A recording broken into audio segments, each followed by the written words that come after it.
90-এর ছেলেমেয়েরা খাঁটি মেলার অনুভূতিটা বেশ ভালো করে জানে।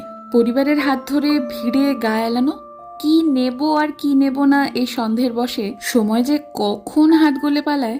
আজকাল নতুন বাড়ির জন্য এতটাই উত্তেজনা মনে, এই মেলাতে এসে শুধুমাত্র এই নতুন বাড়ির জন্যই কেনাকাটা করেছি। সাথে অবশ্য একটু ভালো মন্দ খাওয়ান দাওয়ানো ছিল। সারা বছর অপেক্ষায় থাকি সল্টলেকের এই বিধাননগর মেলাটির জন্য। দেশ বিদেশের নানান জায়গার মণিমাণিক্যের সমাহার এই মেলা প্রাঙ্গণে। আমাদের রিয়ানবাবু তার প্রিয় বই থেকে টিকটিকির ডিম সবটাই বোঝাই করে নিয়েছেন। শাড়ি, গয়না, ঘরের জিনিস, খাবার দাবার, বাসনপত্র কিছুই বাদ দিইনি। সবশেষে রিয়ান খুঁজে নিয়েছে তার পছন্দের ওই গাড়ি চড়াকে। কমেন্টে জানাও শেষ কবে মেলায় গেছিলে। ফেরার পথে মেলার এক কোনায় দেখতে পেলাম আমার এক টুকরো ছেলেবেলাকে।